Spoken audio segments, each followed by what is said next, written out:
Andito nga po ako ngayon sa bukid at dito ko na lang nga po naisipang gawin ang aking project. At ang aking nga pong iluluto ay ginisang sitaw.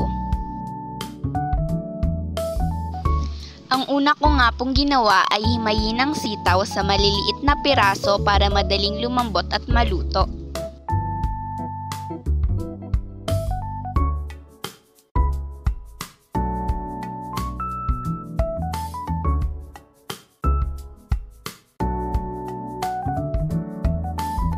Pagkatapos ko nga pong himayin ang sitaw ay agad ko na nga ho itong hinugasan para malinis.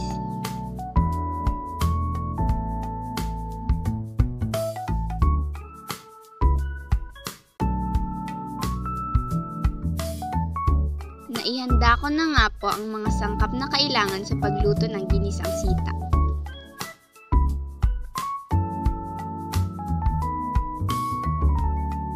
Ang sunod ko naman nga pong ginawa ay hinanda ang pagsasalangan ng aking lulutuing gulay.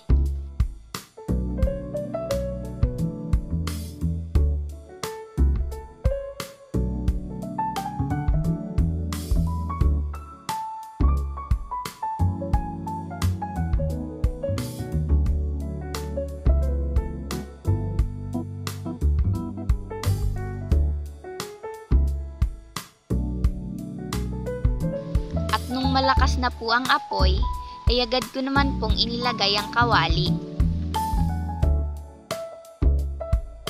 Naglagay ako ng mantika at agad ko namang sinunod ang bawang at sunod naman ang sibuyas.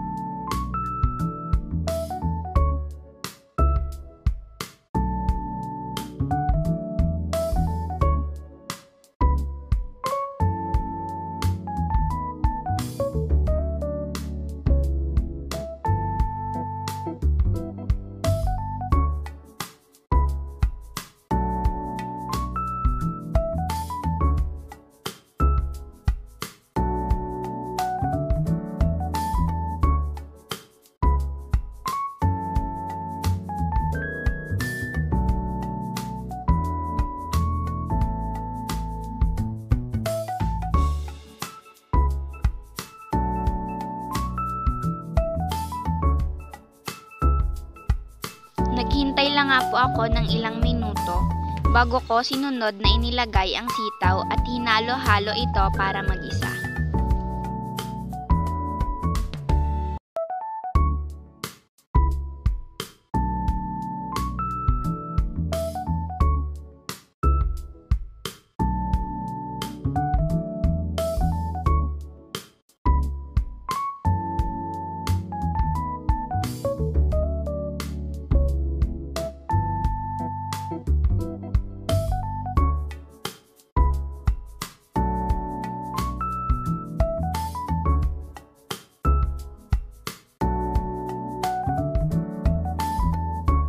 Ang sunod ko nga hong ginawa ay nilagyan ito ng toyo at hinalo-halo.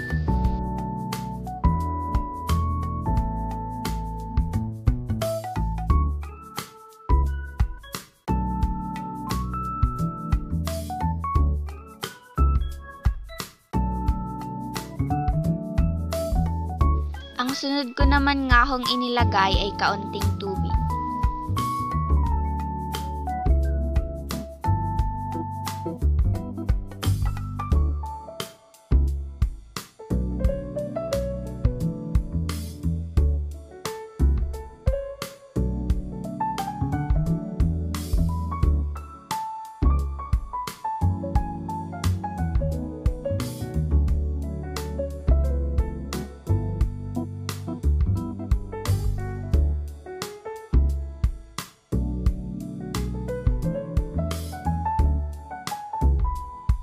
Sunod naman po ay naglagay ako ng kaunting asukal.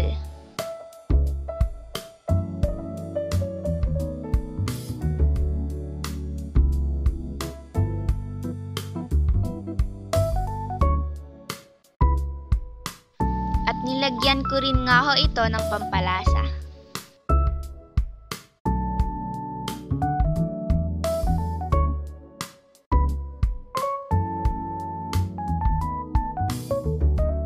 Nang madali na nga ho itong maluto, ay nilagyan ko na nga ho ito ng 2 itlog.